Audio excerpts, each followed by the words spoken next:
John McMullen, of course, covers the Eagles, the NFL, at JF McMullen. And it was like a WWE-like atmosphere out there today, Johnny. How are you? Doing well, yeah. A lot of Steve Austin references. I myself, I thought Jason Kelsey's speech was a little like giving a live mic to CM Punk, a little pipe bomb. Howie Roseman looked a little uncomfortable when he brought up his exile. But then I think he got everybody back when he mentioned that clown Mike Lombardi. Yeah. Which I thought was the best part of the speech. And, you know, in a weird way, I said the Eagles might want to consider giving Mike Lombardi a Super Bowl ring because that comment really, really drove this team. Yeah, it seemed that, like, well, Kelsey, obviously, I mean, this has been built up for him for years. And indirectly, he takes a shot at the owner who put Roseman in that spot, right? Exactly. And that's why Jeffrey Lurie, I was back by that time. I was down in South Philadelphia, so I saw the beginning of the parade. And then I got the heck out of there because it was such a zoo. But if you're watching, Jeffrey Lurie and Howie Roseman were sort of right behind him. And you saw a couple uncomfortable glances and looks from those two before he got, as I mentioned, on to Doug Peterson and got everybody back with the Mike Lombardi comment. But, yeah, I mean, Jeffrey Lurie's the one who exiled him. Yeah. So that was a poor decision. We've talked about it a lot on this show. That was a very poor decision for a number of reasons. Not only that Howie has proven he's a very good executive, but beyond that, from a larger standpoint, Jeffrey trusts Howie Roseman, and he went against his own gut to sort of, as he explained it, give Chip Kelly the rope to either hang himself or excel. And really, there's no reason to do that. If you trust somebody, you trust them. You don't go in a different direction just to make sure Chip Kelly got his opportunity. So I thought that was a big mistake at the time, which I've said a number of times on the show, but they've recovered from it brilliantly and very, very quickly. John McMullen's with us. Yeah, I mean, I think that speech, though, kind of like encapsulated the way they feel about everything. I mean, he said, look, he went through the entire offensive team. He threw a couple defensive players in there, but he was just rattling them off. And, I mean, I guess it's evident that they were keeping score. Oh, they were. They certainly were. And a lot of it, hey, you're talking to somebody who picked the Patriots in the Super Bowl. I freely admit that. I picked the Vikings in the NFC Championship game. I freely admit that. Before that, I got almost every game right. I kept picking the Eagles. I thought they couldn't finish it off, and they certainly proved me wrong, and they deserve all the credit. But I think a lot of the narrative, and as I said when I would talk about the game versus the Patriots, a lot of the narrative that nobody believed in this team, I don't think is correct. I said time and time again, this team is more talented than the Patriots. The guy nobody believed in was Nick Foles. That is 100% true. But as far as at times, you know, Jason himself, I think a lot of us thought this would be his last year in Philadelphia, and he bounced back to have an all-pro season. How do you get rid of him now? You can't. He was the best center in football. And a lot, I don't think many people saw that coming. But if you look at some of the other ones like Brandon Graham, yes, early in his career, people in this town were upset, but he's been a very good player for 3 years now, and everybody realizes it. Everybody knew how good Jason Peters was. Everybody knows how good Lane Johnson is, Fletcher Cox. So many players, Malcolm Jenkins. We all know how good these players are, and we've said it time and time again. But, hey, if it works, use it. And it certainly worked for this team. There's no question, you know, and obviously, you know, he has been here for a while. Selleck's been here for a while. Brandon Graham's been here for a while. Those are three guys that really well, Kelsey specifically, but I mean, even Selleck was happy, but you can, him and Brandon Graham, they were taking it in because they had been here for a while through a lot of this stuff. Graham was the guy nobody wanted. They had JPP, Earl Thomas on the board. They took Brandon Graham. They traded up to that spot. Selleck's been here, the longest out of everyone. There's some, I guess some thought that he might not be back or could retire or what have you. But so those two specific guys, were interesting today. Yeah, sure. I mean, that could be the last game of Brett Selleck. Certainly his tenure in Philadelphia, if he wants to continue playing, there's no guarantee he'll be back here. You mentioned Brandon Graham. Yeah, that was the narrative for years, that the Eagles made a huge mistake with not only Earl Thomas but Jason Pierre-Paul. That's kind of turned on its ear over the last couple seasons. And even Jason Peters, who's been here for a long time now and has been through the ups and downs. A lot of these players have, and this was it was a special group. I mean, they fought through so many injuries. I think it started with Carson Wentz. I think he was so good early in the season that everybody bought in. Everybody realized we have a franchise quarterback. This is going much quicker than we ever envisioned. And then you have to give all the credit in the world to Doug Peterson. I mean, he had everybody on the same page, which is difficult to do in today's NFL. So many bodies, so many different personalities in the locker room. You always sort of have this infighting. You see it in other cities, controversy. Look what happened to the New York Giants with Ben McAdoo this season. It's difficult. And, maybe it's because he spent 14 years in this league. He knows what locker rooms are like. But he had a beat on this locker room from day one, and it never really wavered. No, and, one thing you take from that, from the day as well, I thought Carson Wentz, that was an interesting one because it's obviously Foles spoke before Wentz did today, and yet the crowd embraced Wentz with the MVP chant. So they acknowledge what he meant to get them to this point. Oh, yeah, they know. I mean, say what you want about Philadelphia at times, but it's a very educated fan base. The vast majority of people realize what Carson Wentz meant to that team. They recognize the fact that he was probably going to be the MVP, and it was it ends up in hindsight as an embarrassment of riches at that position, where you could have had the regular season MVP and a different guy was the Super Bowl MVP. So that's pretty good. But everybody knows there's no debate in the NovaCare complex. There's no debate in the organization. There's no even debate from Nick Foles. Everybody knows Carson Wentz is the quarterback of this team. And as great as Nick Foles played in the NFC Championship game and then the Super Bowl, that's just the reality of the situation. So, I mean, I don't know where you guys were situated covering this. Where did they have was there like a media area? How they work this? Well, there were 4 different media areas along the parade routes: Love Park, Shakespeare Park, Art Museum. So there were 4 different sort of platforms you could go to, but there was such a sea of humanity and people trying to get there. A little disappointing. I think we were all kind of hopeful there would be a media bus and you could kind of see everything from that perspective. But, it's not about us. It's about the players. They're the ones who obviously earned it and deserved it. And certainly it was a big moment for all of them. Yeah.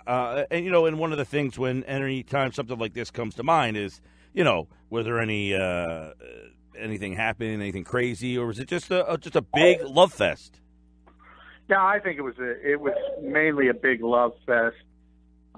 And part of that is certainly, I think, the timing of the day. I don't know, man. There were people out there at 2, 3, 4 in the morning. Yeah, well, they had to. I mean, here in South Jersey, I mean, you couldn't get a patio ticket to get in. I mean, they were sold out. John, there were people down here, there were reports last night at the Egg Harbor City, New Jersey Transit that people were scalping train tickets. Yeah. Yeah, so, I mean, hey, you got to give this fan base a lot of credit. I think, even the ones that criticize it know the kind of passion these fans have for this particular team especially. And they showed it today. I mean, I don't have the final numbers yet. Everyone I talked to that was at the Phillies parade said it was pretty significantly bigger. And I think that ended up being somewhere between 1.5 and 2 million people. So anytime you stuff that many people in that sort of an area, I think it's a lot like when the NFL draft was at the Art Museum. There were so many people, not quite as many as were throughout the parade route today, but right. And I think there were 0 arrests. Yeah. Hey, John, one message from Peterson throughout this, and a lot of people is, get used to this. We want to get used to this. This is the new norm. We've seen no team in the NFC be able to repeat. It's been a revolving door of NFC teams that have represented the NFC in the Super Bowl. I guess you're going back. When was the last time an NFC team showed up in the Super Bowl back-to-back seasons? Oh, my God, I can't even remember. You might have to go. I gotta think you might have to go all the way back to the Cowboys. Yeah, Dallas in the 90s. So 92, 93 is what you're going back to here. It feels like everybody just says, yeah, the Eagles have their quarterbacks, they're young, but we know this team's going to be different. And, man, this is where it's that one different piece, and we don't know which one it is. But if there's one that this team cannot afford to lose, is there one that you place a more of importance on than someone else who might not be the player that is the impactful player, but maybe he's the guy that they just can't afford to lose? Boy, I don't know, and I'll tell you why. Because before this season, I would have said that guy was Jason Peters, and they lost him, and they were able to overcome it. And I think Halapoulivaati Vaitai played poorly at times, but he got better as the season wore on, and he was serviceable by the time they got to the playoffs, and sometimes even more than that. This league is real quick, John. Parity. John, let me just give you the list real quick. Sproles, Bradham, Burton, Graham, it's Corey Graham, LeGarrette Blount, Caleb Sturgis, Ellerby, Will Beatty, Brian Brayman, Najee Good, Patrick Robinson, Kenyon Barner, and Bo Allen. So really, Sproles, you would anticipate not being back. Bradham might be the guy we're talking about because he was a very important piece on the defensive side of the ball. Burton, I guess a lot of that depends on what happens with Selleck, Corey Graham, LeGarrette Blount, and then after that, I guess all those guys. Patrick Robinson, I guess, down the bottom of that list, and Bo Allen. But so that's the list of your free agents. Yeah, if you're talking free agents, I misunderstood you. But certainly it starts with Nigel. You got to get him back. He had a tremendous season, but he is post 30. I would say the player that Nigel's 20. Nigel's 28. Yeah. Oh, okay. I thought he was 29. He was going to be 30. Yeah. But nonetheless, he's getting to that age where he's going to be concerned about giving him a 4 or 5 years. Real quick, John. The SportRack.com market value for him has 2 years, $11.8 million. Yeah, I don't know if I find it hard to believe. Coming off the year he had, he's not going to be able to get a long-term deal from someone. But, when you win a Super Bowl, there are players willing to take less to perhaps stay around and continue to be a significant contender. I think the toughest decision of all is a guy you kind of just brushed over, and that's Patrick Robinson. The reason why is because of his history. He played so well this season, and he plays a position that's really, really difficult to play. And I think people look at it and they're going to say, well, you know what? We're going to have Sidney Jones. He's talented. Rasul Douglas, is going to be better in his second year. I agree with all that. But those guys don't project as nickel corners. That's a completely different position than outside corner. And there's nobody who was on the Eagles, Ronald Darby, Jalen Mills, I think they project as perhaps being able to do it. But there's no guarantee he's going to be able to move inside. So that's one guy, Patrick Robinson, I look at. He was such a perfect fit for this defense in his skill set. Nobody saw it coming. He played lights out the entire season. And I think people are going to say, well, we have Sidney Jones, so we'll just plug him in. But they don't understand the intricacies of playing inside versus outside. As I said, it's a completely different position. Yeah, and we'll see. I mean, the dynamics of this team are different now because, you know, a guy like Sidney Jones, you didn't draft him where you did and take that kind of chance on him for him to sit on the bench, right? I mean, so you got Mills. No, absolutely not. Right, you got Mills and Darby who are going to be saying, well, wait a second. We just won the Super Bowl. One of us is going to sit? Well, and I don't believe that's the case. My assumption, and obviously this is very early, is Sidney Jones will get every opportunity to be the starter at one outside corner position along with Darby, and they will move Mills into that nickelback spot. On paper, you say, hey, that looks pretty good. I don't know if it's going to work out as well as Mills. Well, you know what it reminds you of? You know what it reminds you of? It reminds you of Nnamdi, DRC, and Asante. Yeah, and sometimes it doesn't. Like again, what looks good on paper, it doesn't work out as well because if you're just looking on talent, those three guys are probably more talented than the three guys this year, and how they lined up. But again, the fits were so good. The guys played so well in the positions they were in, and now all of a sudden you're moving to suit Sidney Jones. And the guy's so talented, you have to give him that opportunity. That's what you do in this league. And there's change every year, but that's kind of the headaches you have as a coach in this league. All of a sudden you have to start over from the bottom of the mountain. You have to start putting the pieces of the puzzle back together, and it's difficult. But the Eagles are at least in a position. You mentioned back-to-back, and can they do it? Well, it's tremendously difficult, as evidenced by the fact that except for the Patriots, as I said, this league is kind of defined by parity.